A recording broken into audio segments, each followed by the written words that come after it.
নমস্কার বন্ধুরা, আপনারা সবাই কেমন আছেন? আশা করছি আপনারা সবাই অনেক ভালো আছেন। তো আজকে শোনাতে চলেছি দেবাদিদেব মহাদেব, মোহিনীরূপী শ্রী বিষ্ণু এবং ভস্মাসুরের মতো অসুরের একটা কাহিনী, যেখানে স্বয়ং মহাদেব ওই অসুরের হাত থেকে ভস্ম হতে হতে পালিয়ে বেঁচেছিলেন। তো সব কিছুই জানবো আজকের ভিডিওতে। আর চ্যানেলে নতুন হয়ে থাকলে সাবস্ক্রাইব করে আমাদের পাশে থাকবেন, যাতে আপনাদের সামনে এরকম ভালো ভালো ভিডিও তুলে ধরতে পারি। তো চলুন আর বেশি সময় নষ্ট না করে আজকের ভিডিওটা শুরু করা যাক। দেবাদিদেব মহাদেব ও মোহিনীরূপী শ্রী বিষ্ণুর এই কাহিনী বর্ণিত আছে একাধিক পুরাণে। কাহিনীর শুরু দেবাদিদেব মহাদেবকে দিয়ে। আপনারা সবাই জানেন মহাদেব আত্মধ্যানে মগ্ন থাকেন। কৈলাস পর্বতে জীবনযাপনের পাশাপাশি ছাইভাস্যমাগে শ্মশানচারী সন্ন্যাসীর জীবনযাপন করে থাকেন তিনি। একদিন তিনি কোনো এক নির্জন স্থানে বসে ধ্যানের প্রস্তুতি নিচ্ছিলেন। এমন সময় তিনি তার পাশে থাকা ভস্যের পাত্র থেকে কিছুটা ভস্য নিয়ে নিজের গায়ে মাখলেন। দেবাদিদেব তার নিজের শরীরে যে ভস্য মাখেন তা মূলত শ্মশান ভস্য। কিন্তু সেদিন ভস্য মাখার সময় তিনি দেখতে পেলেন ভস্যের মধ্যে মানুষের কিছু চুল মিশে আছে। নিজের ব্যবহার্য বিভূতিতে মানুষের চুল দেখে খুব বিরক্ত হলেন তিনি। তার সেই বিরক্তি এক মুহূর্তের মধ্যে ক্রোধের রূপ নিল। ক্রুদ্ধ হয়ে তিনি তার ভস্যের পাত্রটিকে ছুঁড়ে মারলেন মাটিতে। দুর্বাসার মতো রাগী ঋষির জন্ম হয়েছিল তার ক্রোধ থেকেই। ভস্যর পাত্রটি ছুঁড়ে মারার পরেই সেই ভস্য ও শিবের ক্রোধের সমন্বয়ে সৃষ্টি হলো এক অসুর। যেহেতু ভস্য থেকে এই অসুরের জন্ম, তাই তার নাম হলো ভস্মাসুর। এরপর এই ভস্মাসুর শিবের সামনে এসে প্রণাম করে বললেন, আদেশ করুন প্রভু। ভস্যের পাত্র নষ্ট হওয়ায় মহাদেবের তখন শ্মশান ভস্যের প্রয়োজন ছিল। তাই তিনি ভস্মাসুরকে আদেশ করলেন শ্মশান থেকে ভস্য আনবার জন্য। এটাই ভস্মাসুরের একমাত্র কাজ। ভস্মাসুর অত্যন্ত খুশি মনে চলে গেলেন শিবের জন্য ভস্য আনতে। এভাবে কেটে গেল বহুকাল। এর মধ্যে বহুবার শ্মশান থেকে ভস্য এনে দেবাদিদেবকে দিয়েছেন ভস্মাসুর। কোনোদিন এর কোনো ভুল হয়নি। ভস্মাসুরের এই সমর্পণ ও ত্যাগ দেখে তার প্রতি বিশেষভাবে খুশি হয়েছিলেন মহাদেব। কিন্তু একদিন ভস্মাসুর ফিরে এলেন একেবারে খালি হাতে। এ দৃশ্য দেখে একটু আশ্চর্য হলেন শিব। ভস্মাসুরকে জিজ্ঞেস করলেন, কি ব্যাপার ভস্মাসুর, আজ ভস্য আনোনি কেন? মহাদেবের প্রশ্ন শুনে তার পদতলে লুটিয়ে পড়লেন ভস্মাসুর। কাঁদতে কাঁদতে বললেন, হে প্রভু, আমাকে ক্ষমা করবেন। আজ আমি কোনো শ্মশানে ভস্যের খোঁজ পাইনি। এতকাল ধরে আমি কোনোদিন আপনার আদেশ লঙ্ঘন করিনি, কিন্তু আজ আমি নিরুপায়। শ্মশানে কোনো মৃতদেহ না এলে আমি ভস্য কোথা থেকে পাব? তবে আপনার আদেশ পালন করতে না পারার জন্য আপনি যদি আমাকে কোনো দণ্ড দেন, তাহলে আমি তা মাথা পেতে নেব। মহাদেব বললেন, না হে ভস্মাসুর, শ্মশানে ভস্য না পেলে তো তোমার কিছু করার নেই।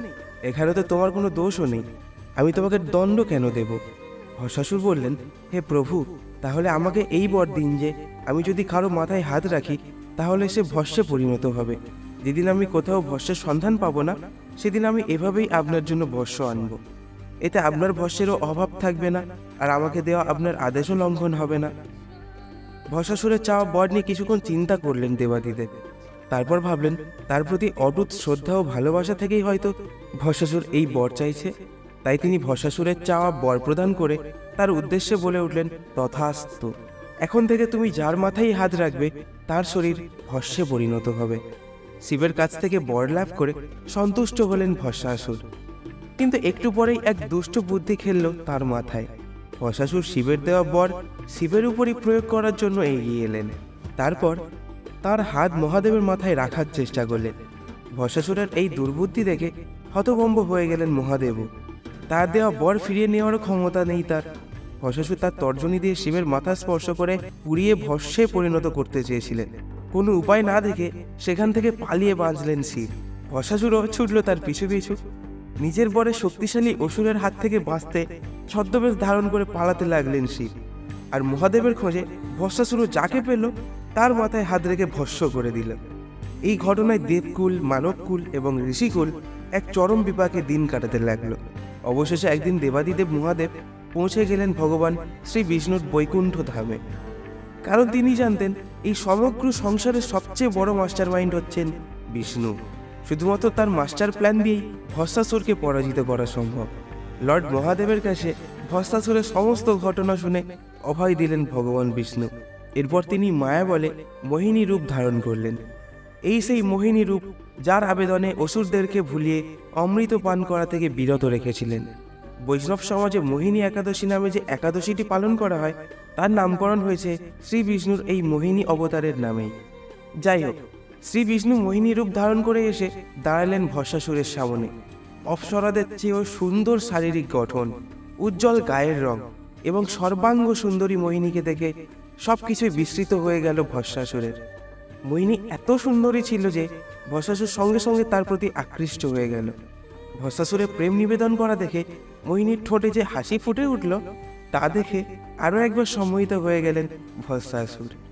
কার মাথায় হাত রাখলে কি হবে এসব বিষয় ভুলে গেলেন তিনি মোহিনীকে তাকে বিয়ে করবার জন্য অনুরোধ করেন।